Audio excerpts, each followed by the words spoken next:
Before we start, we want to introduce ourselves. Our names are David and Dennis.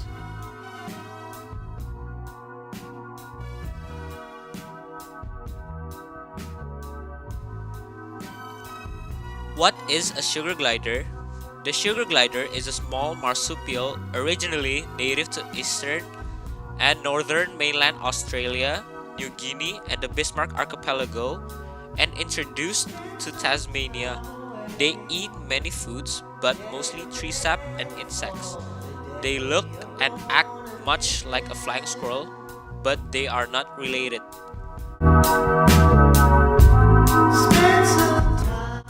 Natural habitat of the sugar glider.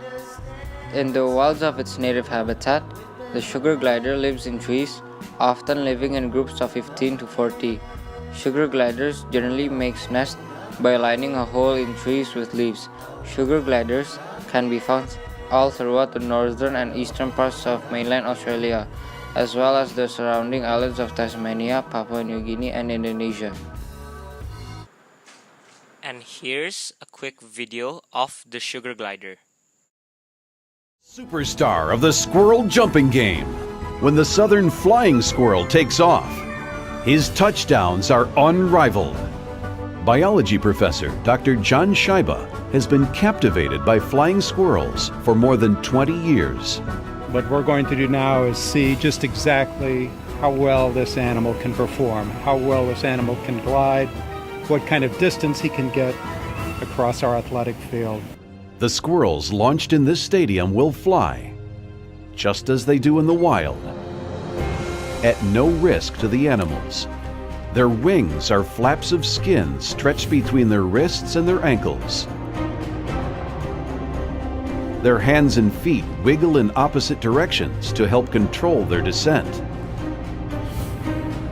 A tail with feathered fur helps them change direction mid-flight.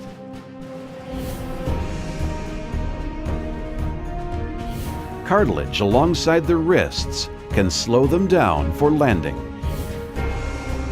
This cartilage flares and acts like a stole tip on the wing of an airplane on a short runway.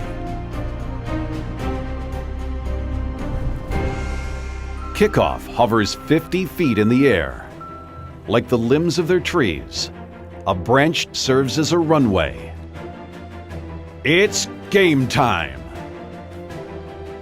It's a tough starting point coming out of the back line from high atop the back of the end zone. This is an absolutely perfect day to take a flying leap. Well, it's a big-time challenge before him. A lot of defenders, very limited options, but you know he's got a game plan.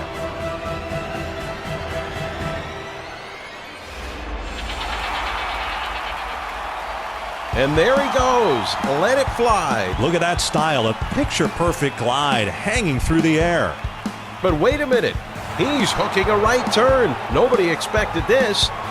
He sticks the landing, goes under the fence and under the bleachers. We won't be seeing him back on the field anytime soon. We have another 9 or 10 squirrels ready to go.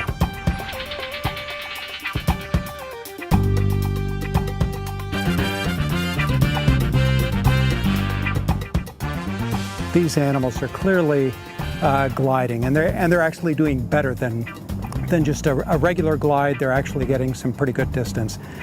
So I would say that they've done remarkably well. They have complete control. They can turn. They can even go 180 degrees. They can take off in one direction and land in the opposite direction. They're pretty spectacular.